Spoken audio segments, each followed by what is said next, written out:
First thing I'd like to share with you is a story about there's two concepts in Confucianism that we're going to look at today. One is called Ri, or spelled Li, but Ri, and it means ritual or ceremony. And the other concept is Ren, or it's been translated as benevolence. So I'd like to share with you, show a short clip from a movie called Ip Man. And actually, this is a martial arts movie that's produced in China. So there'll be English subtitles to it. And Ip Man is supposedly the teacher of Bruce Lee. So I think there is some factual basis for that, but as far as this movie goes and the stories in the movie, I'm not sure how factual they actually are. But I want to use this particular movie because I think it helps to demonstrate this idea of li, or ritual, quite well as benevolence in Chinese culture. And we see it playing out in this particular movie.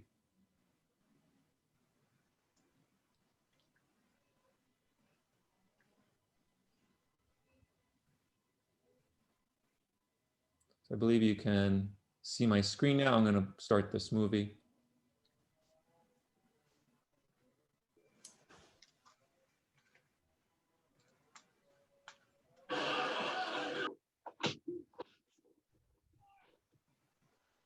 Okay.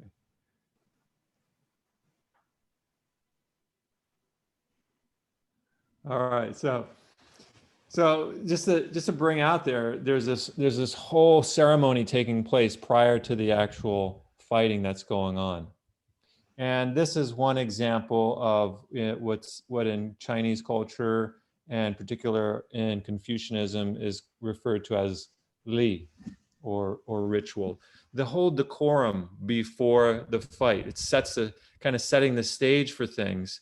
And there's a kind of a warm relationship that's actually developed between two people that are about to duke it out.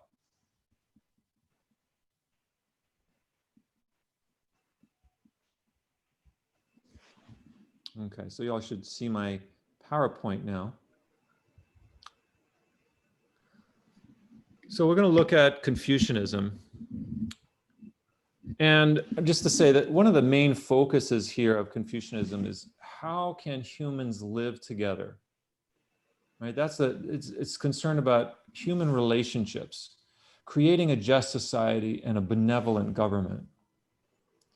So we're going to look at who Confucius was and how Confucianism came about. Just briefly, Confucianism was born out of a period of endless wars. And before China became the nation that it is today, it was several different warring factions, each vying for becoming the head of the head of the most powerful region. And with this continual social unrest, you had several hundred philosophers coming forward with their particular ideas about what is necessary to bring an end to this constant chaos. And Confucius is one of those philosophers who gained some credibility and a foothold, not necessarily, I mean, somewhat during his lifetime, but definitely after his lifetime, as is the other philosopher, namely Lao Tzu, who is considered the founder of Taoism. So let's look at a little bit about the life of Confucius. Here's a statue of what he may have looked like. So who was he? First of all, he was known as Confuci, and these are his years there. Master Kong, or Confuci.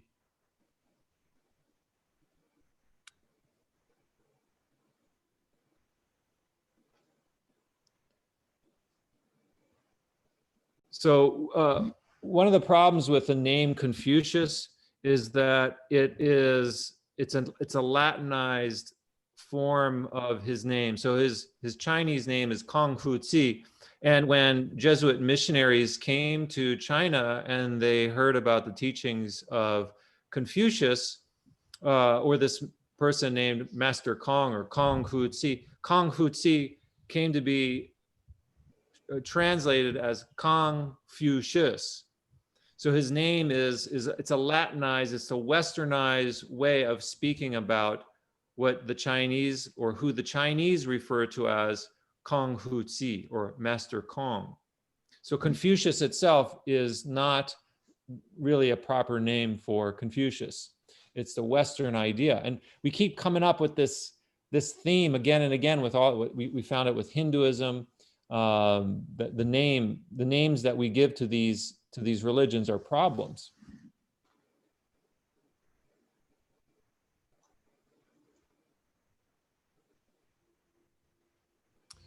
So some say that he was perhaps the most influential thinker in all of human history, if you consider the vast numbers of people that he has influenced. Right, so look at the map here. He's been influential to China, to Chinese, Koreans, Japanese, and Vietnam. So you can see the pink here, and even in Southeast Asia, Malaysia, for example. So the reach of Confucianism is, and it's not like you go to a Confucian church, right? That's not what Confucianism as a way of thinking and being in the world has deeply influenced Asian people. And many would even question whether Confucianism is actually a religion or perhaps more of a philosophy of life. But as we look at it here, I think you might find that it's both a religion and a philosophy. There's elements of both. So let's take a quick look at the life of Confucius. He was born in the town of Jiao, Jiangbing County in the state of Lu in the 21st year, namely 551 BC, during the spring and autumn period of the Zhao dynasty. So if we go back here, this timeline, the Zhao dynasty, this here's the Zhao dynasty. So the earliest history of China that I'm aware of goes back to Shang dynasty, 1600 to 1046 BCE. And then the Zhao dynasty is about an 800-year period. And this is the time when Confucius was, 551 is when Confucius was born. And then you have other Confucian sages that follow him. And on the Taoist side, you've got Lao Tzu, who we're not sure. Scholars are somewhat divided on whether he was an actual person or not, but he's considered the author of the Taoist, the kind of seminal Taoist book, the Tao Te Ching, and that's between the years of 600 to 300 BCE. So those are the dates we're kind of looking at with Confucius. Right. His father's name was Kong He, and he is said to be quite tall, 6'8", right? And very strong.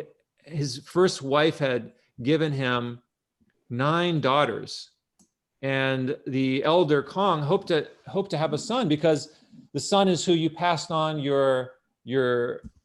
all of your wealth and everything you own goes to the next son. But his 10th child was, even though he was male, he turned out to be crippled. So he was looking for an heir. So at the age of 64, Kong He took a young woman of the surname Yan as his second wife, and she gave birth to Kong Tri. I'm not sure the pronunciation of that, known to later Chinese as Confuci, Master Kong, Latinized as Confucius. So he's actually the illegitimate son, in a sense, of his father, because when Confucius's father passes away, Confucius is only 3 years old when his father dies, and his mother is then, he and his mother then kicked out of his household.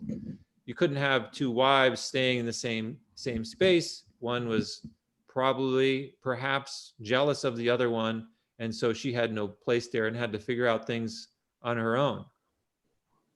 So he comes in a sense from a kind of a troubled background. When he was a child, he played games in which he arranged ritual vessels. And again, this connects us back to one of the themes of today's class, that is of Li, or ritual. And so he shows an early propensity for studying ritual, and imitated the ceremonial gestures of adults. Sorry, this is a little bit blurry here. At 15, he set his mind on learning. So we're going to pause here for a second as far as the life of Confucius, and go into what he meant, or what is meant from a Confucius perspective on learning, because learning itself is a very central focus of Confucianism. Listen to this quote from the Analects of Confucius. I never instruct those who are not full of passion, and I never enlighten those who aren't struggling to explain themselves. If I show you one corner and you can't show me the other three, I'll say nothing more. So Confucius was quite demanding as a teacher, and he expected anybody who came to him to be full of the desire to learn and to study.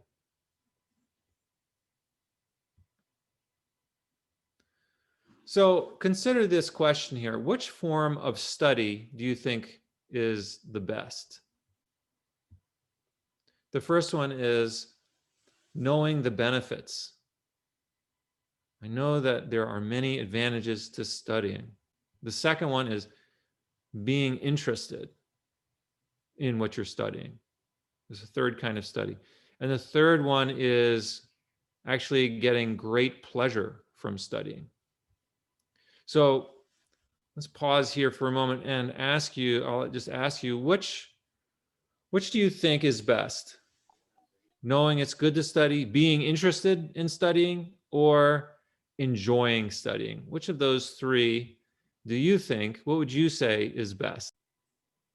So if we look at the next slide, according to Confucius, the one who merely knows the value of study is not so good as the one who takes an interest in studying. So Confucius, he makes a lot of claims and judgments about we can see a hierarchy here in his talking. So at the bottom of the totem pole, kind of the worst kind of studier is one who knows it's good. It's a good idea, in other words, it's a good idea to study.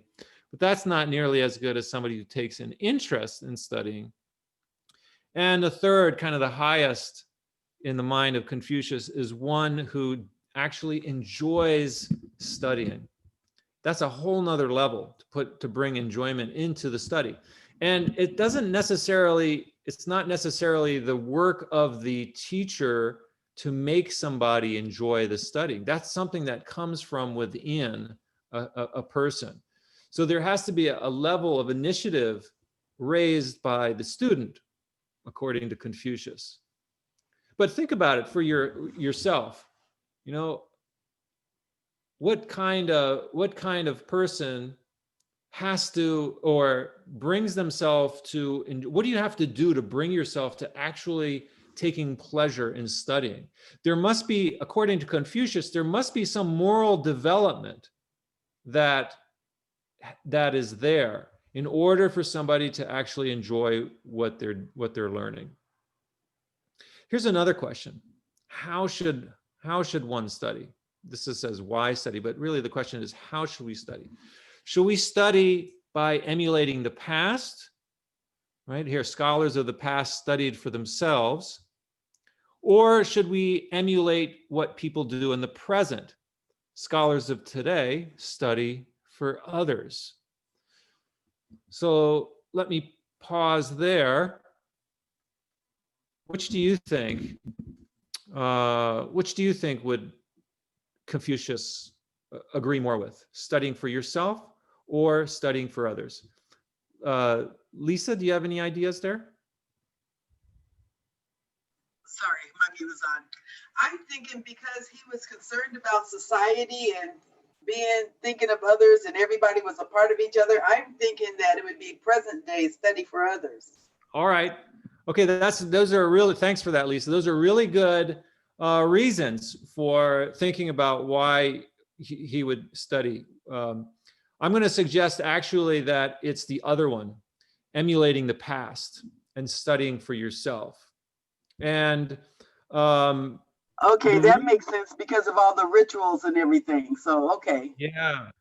Yeah, and the reason for that, yeah, that's part of it, ritual, but also Confucius believed that we could learn from the past, and that the past was something that we could, when we study the ancients, it was always from Confucius's perspective. He wasn't bringing something new into Chinese culture, but he was trying to return to what the ancients did. And so what the ancients, so he was looking at, how did people study in the past? Did they study for the sake of others? Or did they study to learn it themselves? And maybe there's a combination of the two that would be ideal. But for the sake of this particular, for the sake of right now, we're looking at right now, Confucius emphasized studying for oneself. In other words, learning not for the sake of somebody else, but because you genuinely want to learn for yourself. Here's another thing that Confucius taught about the love of, it's called the love of learning. The disciple Ji Jia said, to every day realize all the things you don't know. Every month, not forget that which you have mastered. This can be called the love of learning. So two things, to realize, to know what you don't know, and to remember what you have learned. This is the love of learning. And these are things that, any one of us, you don't have to be Confucian to see, or even say that somebody's Confucian is kind of, I don't know, it's a weird, I can't call somebody Confucian or call myself Confucian, but this is a kind of an attitude that Confucius recommended or put forth. All right. So two things: to know, to remember, to know that there are always things that you don't know. So in other words, you have to have a mind and a heart that is humble. To think that you know everything is already the beginning of a problem. And again, he was concerned about ending the chaos of the warrings of this constant warring between different Chinese states. That, and also remembering.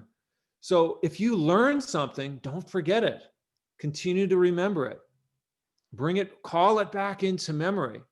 And this is why I think, this is not disconnected from some religions or religious people who will memorize verses from, say, the Bible, or verses from the Upanishads, or verses from from other religious texts, the Quran, right? So there's some value in memory, in remembering. The Analects of Confucius, Confucius says, following the proper way, I do not forge new paths. Again, he was not concerned about creating something all brand new, but he wanted to know the way of the sages, the way of the ancients. Transmitting something from the past, not inventing. Deep respect for the cultural past. This is another way of talking about the love of learning. So let's go back to the early life of Confucius. Here's a statue of him at the entrance of the Confucian Academy in Beijing. Sorry, this is a little fuzzy here. At 19, he married a woman from Sung of the surname Bing Chuan. So he was married, he had a son. And we know this because he talks about it very, very briefly in a couple of lines in the Analects of Confucius. We know he was married and had a son. At 20 years old, Confucius worked as manager of a granary. He figured the accounts with great accuracy and clarity. He also held a minor managerial position at a ranch under his supervision, and later assumed the office of Minister of Public Works. So he was very involved, in other words, in government positions, government jobs. So he focused, what were things that he basically focused on? 6 things, right? And here they are. Li, which is ritual, the performing of music, archery, charioteering, writing, and calculation or divination. Divination we talked about briefly in the last lecture, but this is a way of divining one's future. And these are considered 6 arts. And by performing these 6 arts, the ritual, and we'll get into what ritual means here in a moment, but ritual, music, learning to perform music, song, singing, by learning archery, mastering the art of archery, by learning how to ride in a chariot, hitched with a horse, through writing, through calligraphy, and through divination. These are the ways that one's character gets built. This is the way that one cultivates what's called, in this next slide, Ren. So let's see. Kaya, would you have any idea what Ren with this character might mean here? Just looking at just based on looking at it, what ideas might you have here? It kind of reminds me of like the chi thing. Oh, okay, Qi, yeah, okay. So it's a Chinese character, and maybe they all look the same because they're all, we see these lines and things. But let me just give you this. So on the left hand side, you have this here, these 2 lines, right? And this part on the left means human being, and this part on the right can mean 2. A human being and 2. That's kind of the root of the word. And so one scholar of Confucius says that for Confucius, unless there are at least 2 human beings, there can be no human beings. Ren, another scholar says, Ren is the whole self. Cognition, the sense of aesthetics, that means the sense of seeing beauty in the world, but also morality or ethics, a religious sensibility as expressed in ritual and in relationships.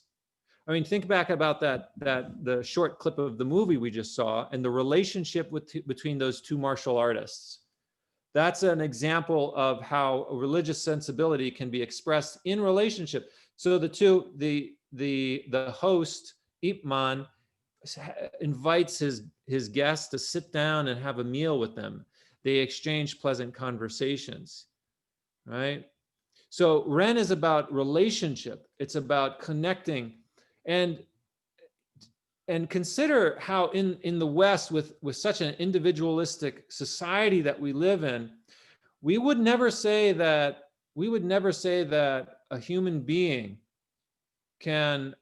only exists in relationship to other human beings, because we identify the individual as primary. In many circumstances, individual rights trump the needs of the group. And that's one of the things that your last reading on Taoism was to kind of bring about, is that in the West, one of the issues we're facing is that we have this strong idea that the individual is a solid entity, and that's rights, the individual's rights are above the needs of the community, or even harmony in the community. But in Asian countries, that is not the case, at least not in modern, mostly today, maybe less so because of the influence of Western philosophy on Asian thought. But so looking back traditionally, and my experience in Japan, living in Japan, and this was in the 1990s, was that the philosophy there is that the nail that sticks up gets pounded down, right? So if you try to stick up and stand out, that's not valued in Japanese culture. And I think this is a strong Confucian influence. Ren is comportment. Also, it has to do with one's physical posture, the body language that one uses. Again, let's go back to that movie we just saw. What was the body language of those two martial artists? The way that they greet each other, the way they put their hands together and bow, they look at each other in the eyes. This is all ritual. This is all it's Li, but it's also how Ren or benevolence is cultivated in relationship. So you can only cultivate yourself, you can only become a better person in relationship to other people. So in other words, another way to say this is that we are only as good as we are in our relationships. So I can be a very mean and nasty person to my son, and I can be a very kind and loving person to my neighbor. And I might think of myself as a good person because that's how I think about myself.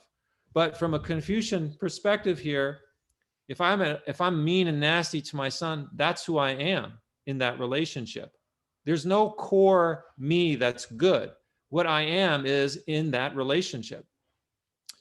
However I am in that relationship. And if I'm a good person to my neighbor, that's how I am in that particular relationship. But that does not define me. What defines me is the ongoing relationships with others.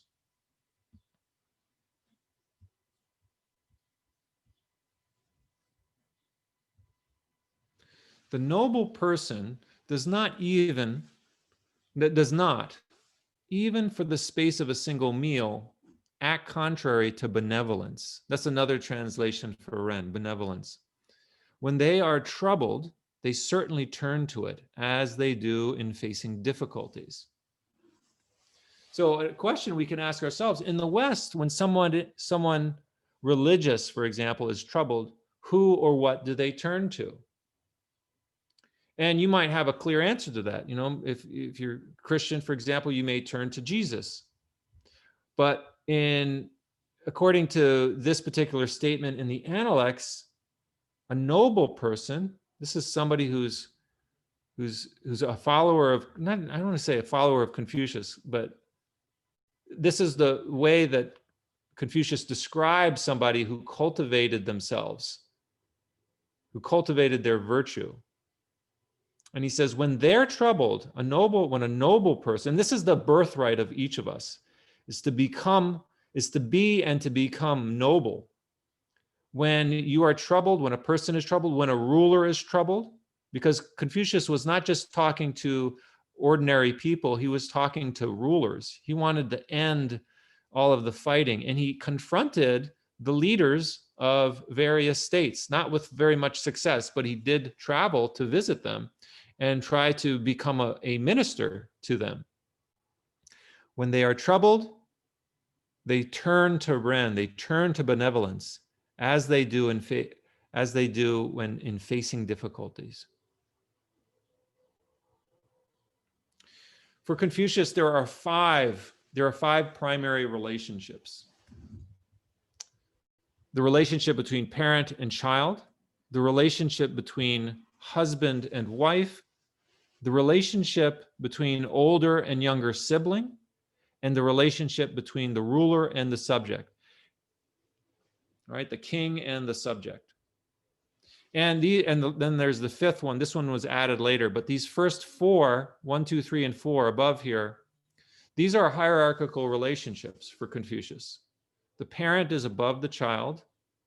The older sibling is above the younger sibling. The husband is above the wife. And I know that might sound really sexist, but this is Confucian culture, and there's still elements of it even in our culture. So let's just acknowledge that that's the case. That was the case and is still the case in many cultures, including our own in many cases, as well as the hierarchy between a ruler and the subject.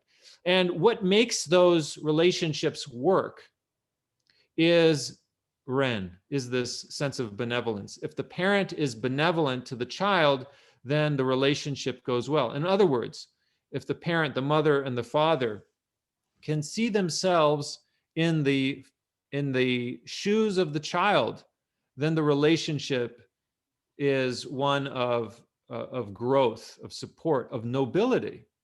The same goes for these other four relationships. The fifth relationship here is the only one that's different. This is a relationship between equals.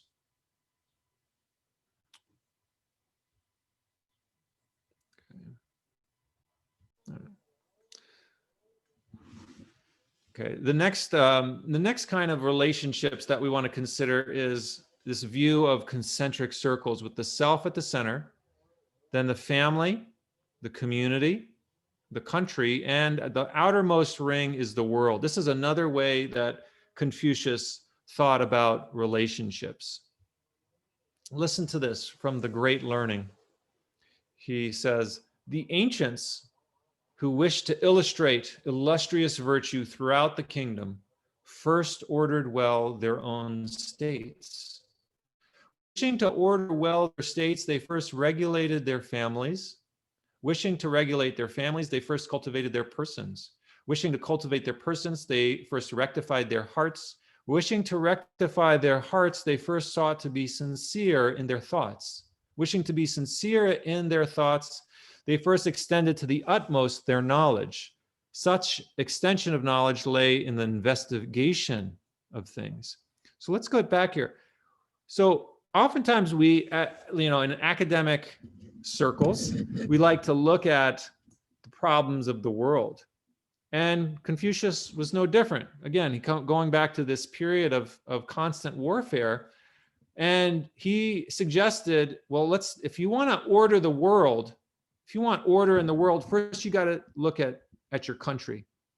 And if you want order in your country, well, first you got to look at your community, your local community. And if you want order there, well, first you got to look at your family. And if you want order there, then first you got to look at yourself. You have to look at your own heart. You have to be sincere. You have to be willing to learn. So he traces it back. He traces it back. We look at, I consider that statement in, I can't remember the specific, maybe somebody else knows it, but the gospel where Jesus talks about if you want to, before removing the splinter from your brother's eye, first remove the wooden beam from your own. So Confucius, I think this is a very self-reflective kind of way of thinking. If you wanna make changes in the world, you got to start here with yourself, right? And then go to your family and see if there's harmony there, and then keep going in wider and wider circles. The world is a reflection of the self, right? And that goes back to the last week's lecture. The self is a microcosm of the world. Now, here's a section on how Confucius thought about rulers, about our kings and queens, our presidents. If a ruler himself is upright, all will go well without orders. But if he himself is not upright, even though he gives orders, they will not be obeyed. I mean, just consider this this is so practical to today as we're on the eve of the election of 2020, November 3rd, 2020. Here we are. If a ruler himself is upright, all will go well without orders. But if he himself is not upright, Even though he gives orders, they will not be obeyed. So again, this is Confucius he's teaching, he's meant to talk to rulers. Follow this, and if you want order in your kingdom, well, you got to start with yourself. So he thought there were three most important things for us to have a strong government. The three most important things. And of these three, I'm going to ask Michael, of these three, which of these three do you think were the most important? Adequate troops, adequate food, or people's trust?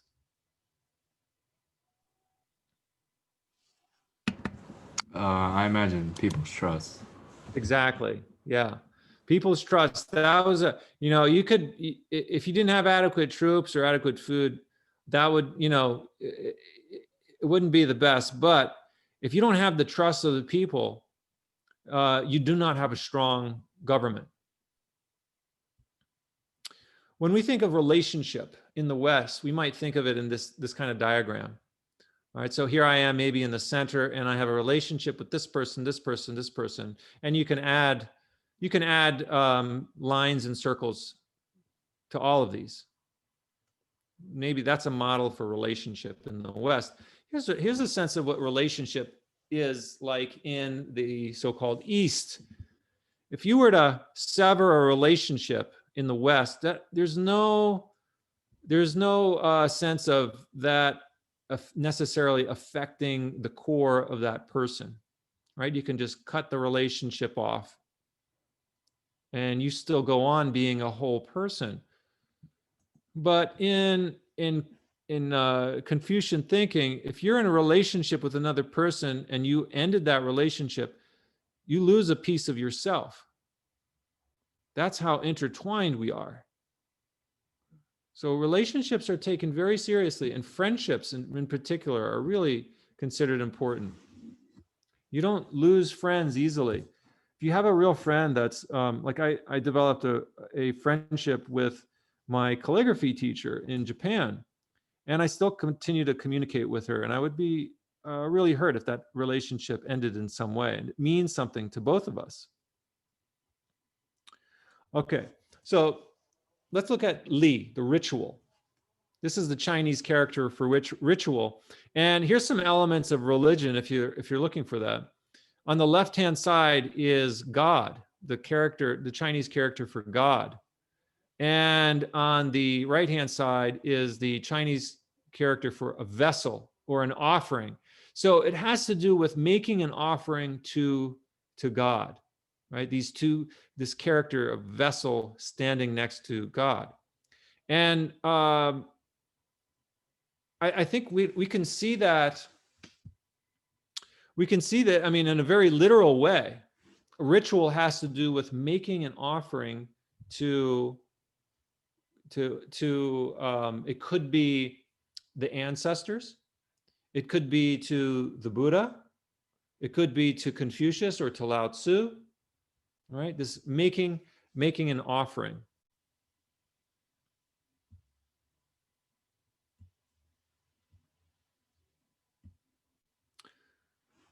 But this word Li is much bigger than just connecting to making an offering to God.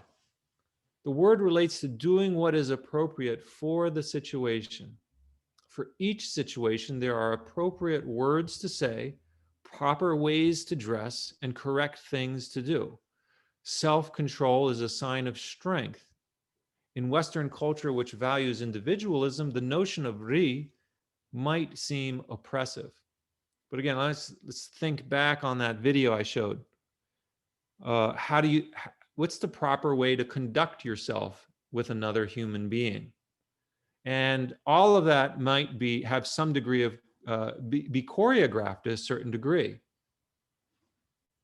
and that's respected. So appropriate manners for doing things in relationships, in work, in eating, and with ancestors.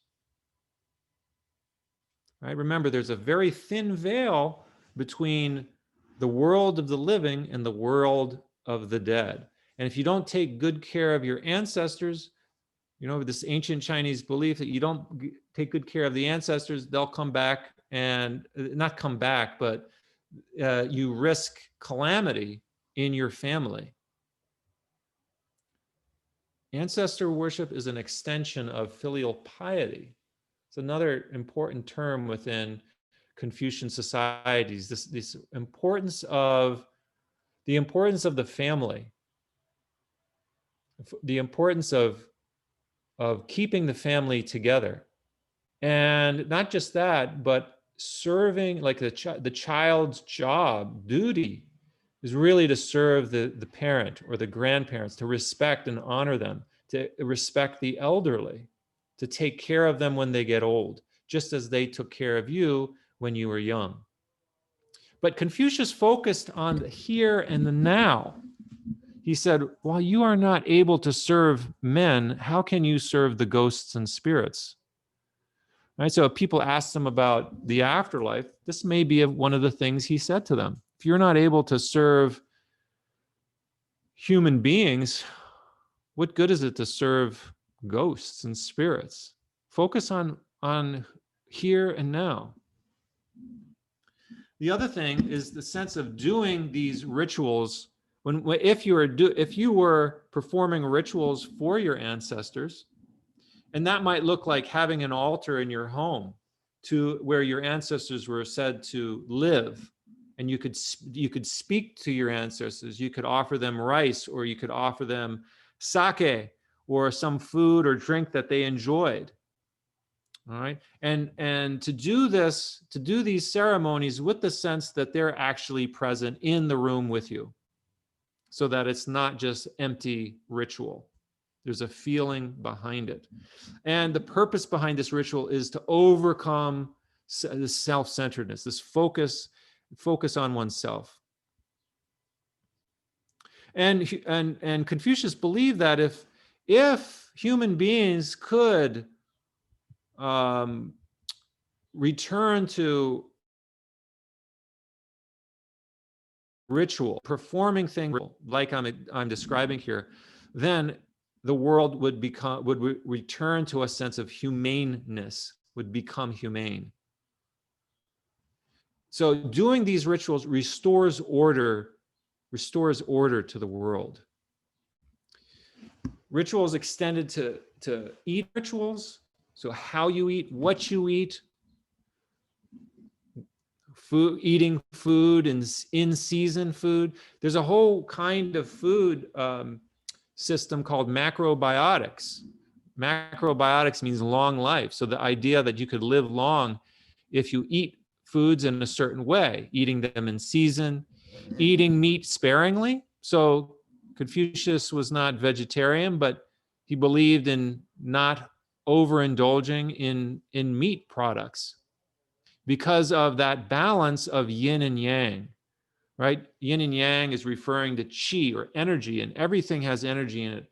And if you have too much of yang, which is meat, then it throws the balance of the energy in one's body off.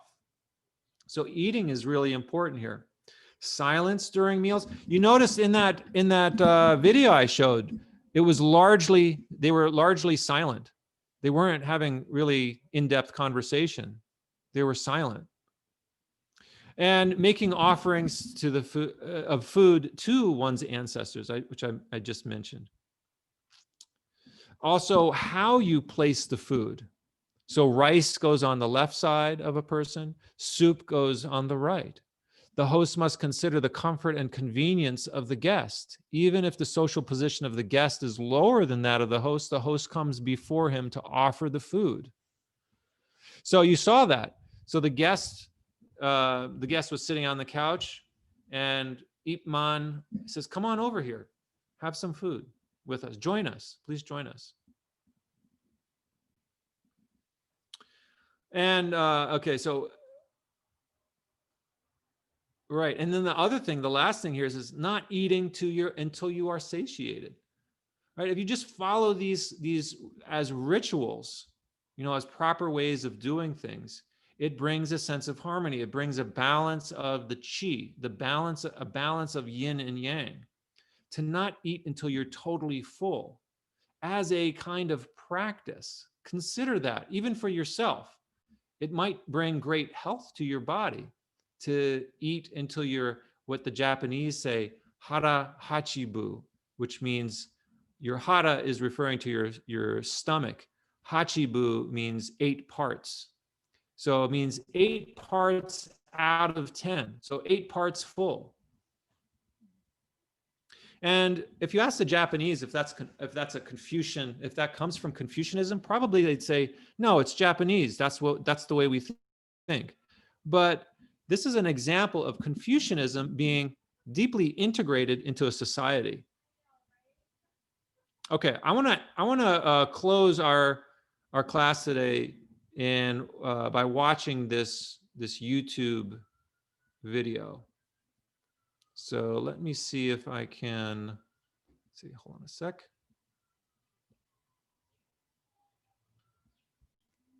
This next video I want to close with today. It's 5 minutes long, and it's an example of tea ceremony, Japanese tea ceremony. I've had the privilege to be a part of a number of Japanese tea ceremonies.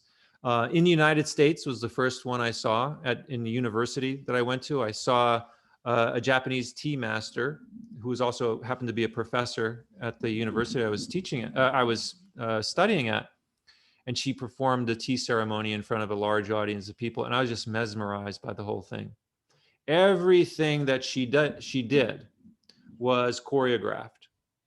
It was practiced multiple times.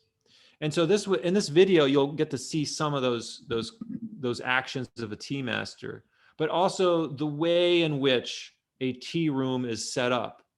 It's meant to bring a person a sense of ease and peace in their minds. So keep those things, keep those points in mind as we watch this video. Consider the physical actions of the tea master in the room, how the host appears to be the guest and the guest appears to be the host. And also consider the great care with which they set up the space they're in, the physical space, but also the mental space.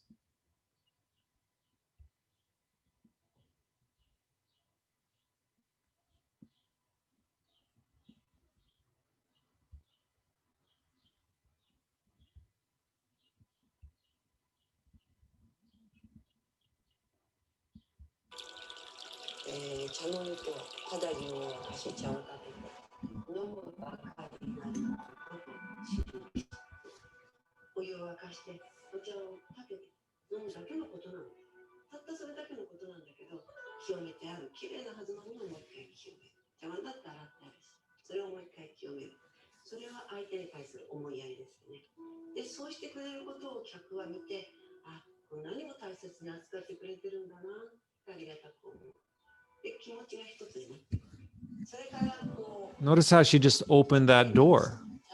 That's Li. And the bow is also Li.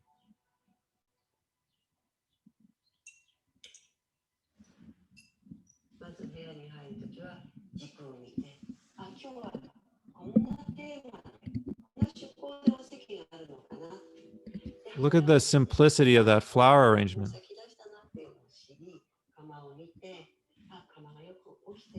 And the kimonos that they're wearing.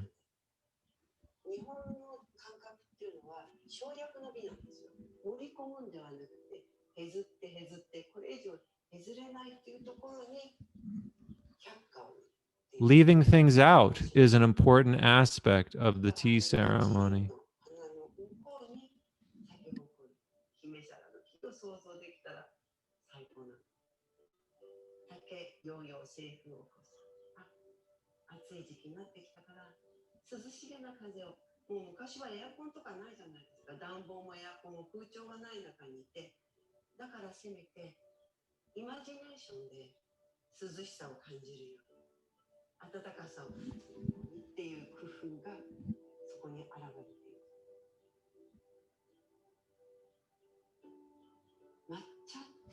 Notice how she just folded that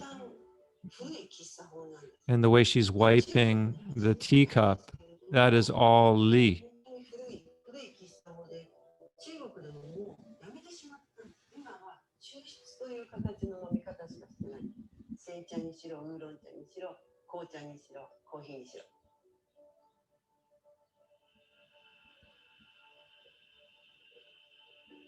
で、抹茶っていうのは茶葉を粉末にして攪拌して飲むという本当に原始的な飲酒法なんですよ。それがなぜ残ったかっていうのは茶道という形を取ったからなので、私たちがやめてしまったらこの古い喫茶法がなくなってしまうんですね。So the feeling is something that's important too. いるんだっていうのは日本的な考え方なんですよ。Sense of welcoming and a sense of simplicity. とっても日本的な考えで、絵画も Every movement counts. 墨絵のように空白にないものを見るっていうことを感覚を知って、It's kind of a moving meditation, like Tai Chi. まどろっこしいような所作でも本当に合理的に考えられて無駄の全くない動きなんですよ。She mentioned self-inquiry, so it's self-reflective. こうやって締め切った中で、外界から遮断された中で自分の中にずっと入っていって瞑想みたいなものの世界をもっと楽しんでいっていただけたらいいかなって。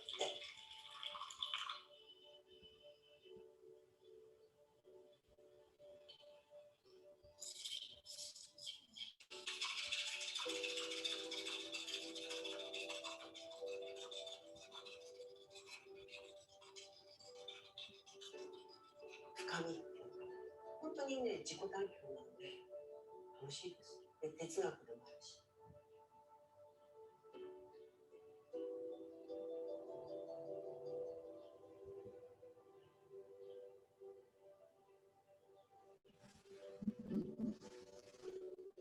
だから若い人たちにこういうことに誇りを持っていただいて、形を覚えるだけではなくて、そこに載せていった昔の教えみたいなものを探求していっていただければ。Even the way of drinking is choreographed.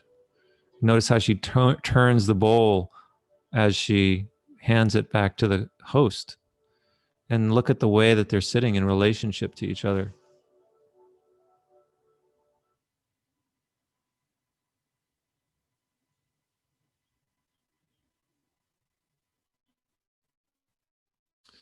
Okay, that's what I've got to share with you for today on Confucianism. Yeah, so that's